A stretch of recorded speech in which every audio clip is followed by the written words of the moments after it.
নমস্কার বন্ধুরা, কেমন আছো সবাই? সুনন্দার কিচেন কথার আর একটি ব্লগে তোমাদের স্বাগত জানাই। আজকে আমি শেয়ার করব বেগুনের ঝোল রেসিপি। আমি একটা নিয়ে নিয়েছি বড় বেগুন।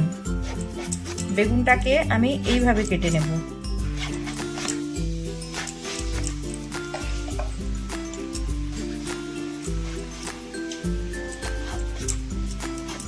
বেগুনটা কাটা হয়ে গেছে।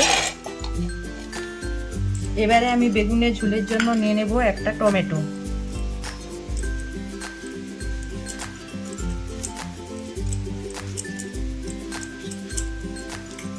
নিয়ে নিয়েছি দুটো কাঁচা লঙ্কা।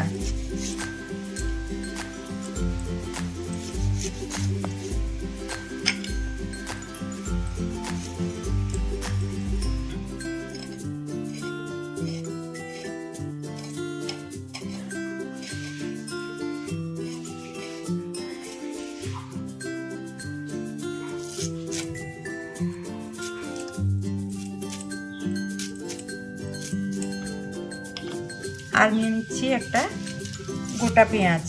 পেঁয়াজটাকে আমি ছোট ছোট করে কেটে নিচ্ছি।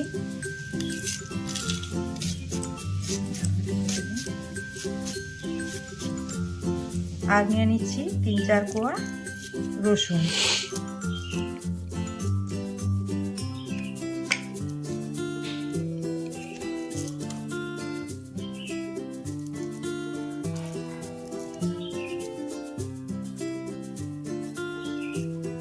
এবারে নিয়ে নিচ্ছি একটু ধনে পাতা। ধনে পাতাটাকে সুন্দর করে কেটে নিচ্ছি। এটা উপর থেকে ছড়িয়ে দেবো রান্না হয়ে গেলে। বেগুনের ঝোলের জন্য আমি মশলা করে নেব। মশলার জন্য আমি নিয়েছি জিরে, একসঙ্গেই বেটে ফেলবো। আদা, রসুন আর পেঁয়াজ একসঙ্গেই আমি বেটে নিচ্ছি।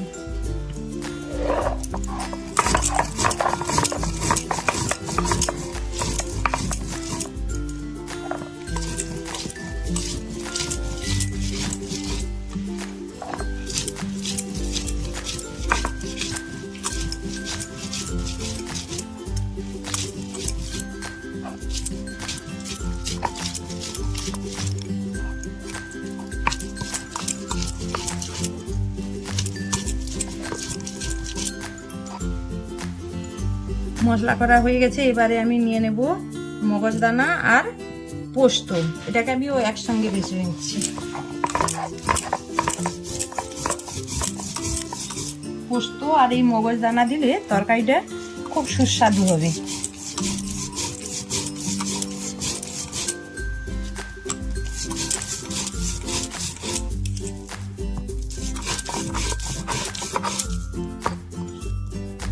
আমি এবারে উনুনটা ধরিয়ে নিয়েছি।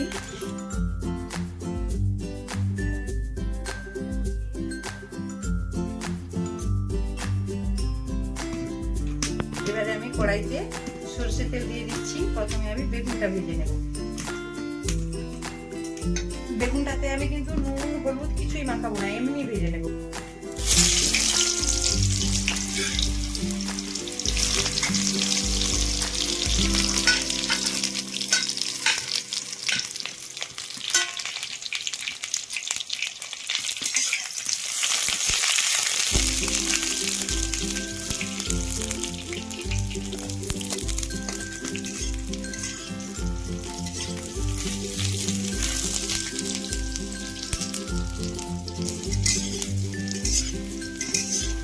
বেগুনগুলো লাল করে ভাজা হয়ে গেছে। এবারে আমি নিয়ে নেব।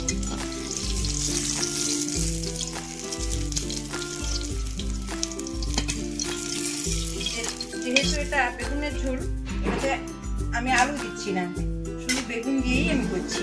মাছগুলো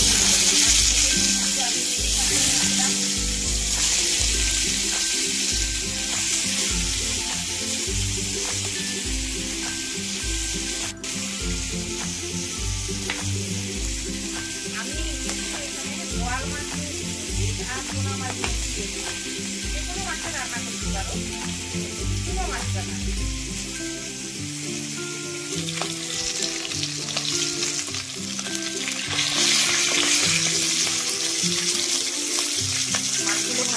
গেছে, আমি এবারে দিয়ে নিচ্ছি।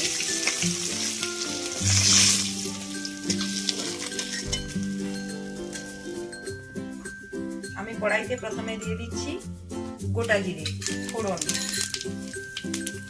এরপরে আমি দিয়ে দেবো একসঙ্গে যে মশলাটা বেটে রেখেছিলাম, পেঁয়াজ, আদা, রসুন দিয়ে একসঙ্গে।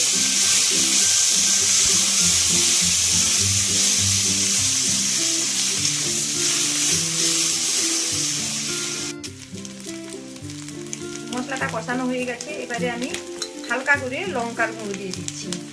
এবারে আমি দিয়ে দিচ্ছি হলুদ গুঁড়ো।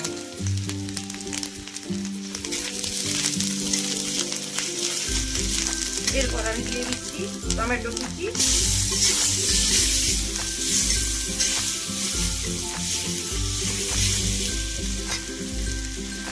এরপর দিয়ে দেবো কাঁচা লঙ্কা চেরা। এবারে মশলাটা ভালোভাবে কষানো হয়ে গেছে, আমি দিয়ে দিচ্ছি মগজদানা এবং পোস্তর বাটা।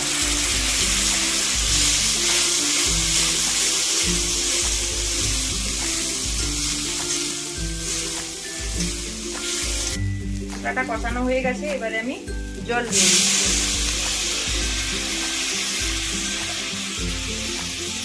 জলটা একটু কম দেবো, কারণ যেহেতু দেখুন ভাজা তো এমনিতে হয়েই গেছে।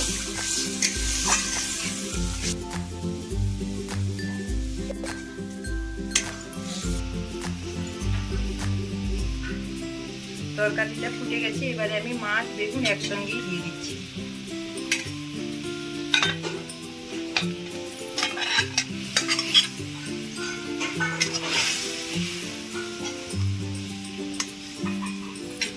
এর মতো লবণ,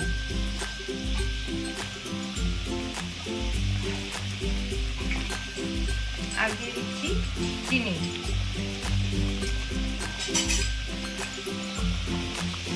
উপর থেকে গরম মশলা ছড়িয়ে দেব। কিছুক্ষণ ফোটানোর পরে আমি তরকারিটা নামিয়ে নিচ্ছি। ঘরোয়া মশলা দিয়ে বেগুনের এই রেসিপিটা তোমরা বানিয়ে খেতে পারো। এতক্ষণ পাশে থাকার জন্য ধন্যবাদ।